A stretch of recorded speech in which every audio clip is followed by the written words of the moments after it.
feito com mais de 160 peles de animais e pesando tanto que são necessárias 2 pessoas para levantá-lo, o Codex Gigas, também conhecido como a Bíblia do Diabo, foi supostamente escrito em uma única noite. Hermann, o recluso, foi um monge boêmio do século XII. Segundo a lenda, ele foi condenado a viver confinado em sua cela, destinado a expiar seus pecados através da cópia de textos sagrados pelo resto de seus dias. Para completar essa tarefa monumental mais rapidamente e escapar de um destino prematuro, o monge fez um pacto com o próprio diabo. Com a ajuda de Satanás, Hermann teria escrito o livro em uma única noite. A primeira metade do Códex contém toda a Bíblia Latina, a Vulgata.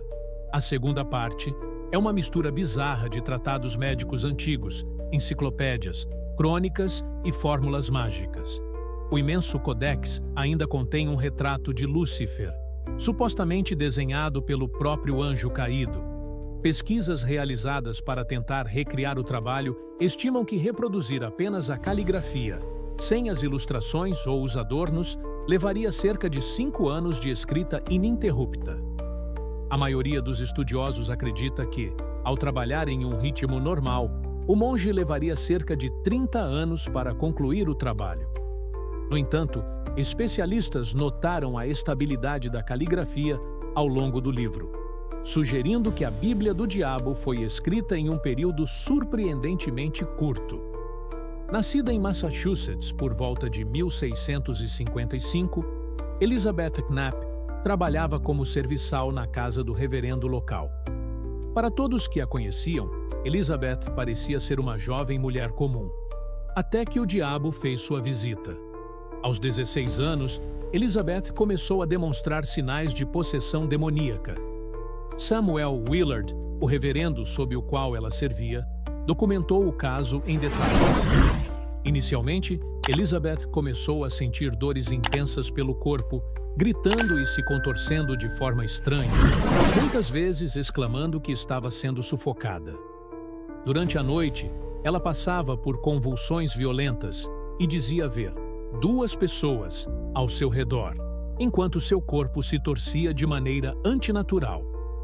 Em um momento, Elizabeth confessou ao reverendo que o próprio diabo a perseguia, oferecendo-lhe riquezas, juventude eterna, alívio do trabalho e a capacidade de viajar pelo mundo. Ele a havia apresentado a um livro de pactos sangrentos, no qual outras mulheres haviam assinado suas almas. No entanto, Elizabeth revelou que não conseguiu cumprir os desejos de Satanás, como matar o reverendo Willard e sua família. À medida que o inverno se aproximava, a possessão se intensificou. Durante um de seus ataques, Elizabeth começou a falar com uma voz profunda e incomum. Willard escreveu em seu diário como a boca dela permanecia fechada, enquanto sua garganta se inchava. Para ele, o diabo estava falando através de seu corpo. O que torna esse caso ainda mais fascinante é a abordagem detalhada e científica adotada pelo reverendo. Ele chamou médicos e estudiosos para tentar entender os sintomas de Elizabeth. Somente depois de esgotar todas as outras possibilidades, a conclusão foi de que ela estava possuída. Em fevereiro de 1855, os moradores da região do Exe-Estuary, em Devon, na Inglaterra, acordaram para encontrar pegadas do diabo marcadas na neve. Os rastros, com a forma de cascos, cobriam uma distância de 64 a 160 quilômetros. As pegadas atravessavam casas, rios, montes de feno e até mesmo obstáculos como telhados cobertos de neve e altas paredes. As marcas surgiam até mesmo em tubos de esgoto. A notícia sobre o estranho evento se espalhou até a Austrália, onde um jornal local relatou em choque: as pegadas podiam ser vistas em lugares inacreditáveis. Investigadores disseram que, se as pegadas realmente cobriram uma distância de até 100 milhas, nenhum ser humano seria capaz de segui-las durante uma única noite. Na época, teorias bizarras foram criadas para desviar a preocupação dos habitantes locais sobre a possível visita do diabo. O reverendo Musgrave tentou explicar o ocorrido, culpando algumas cangurus fugitivas de um zoológico particular. No entanto, ele recuou e mais tarde escreveu uma carta para um jornal de Londres, admitindo que não tinha explicação para o fenômeno. Até hoje, ninguém foi capaz de explicar quem ou o que realmente visitou as pessoas do ex-estuário naquela noite. O castelo de Houska, na República Tcheca, foi construído com um único objetivo: selar a porta do inferno. Localizado no meio do nada, essa imponente estrutura gótica foi erguida sem fortificações, sem água e sem cozinha.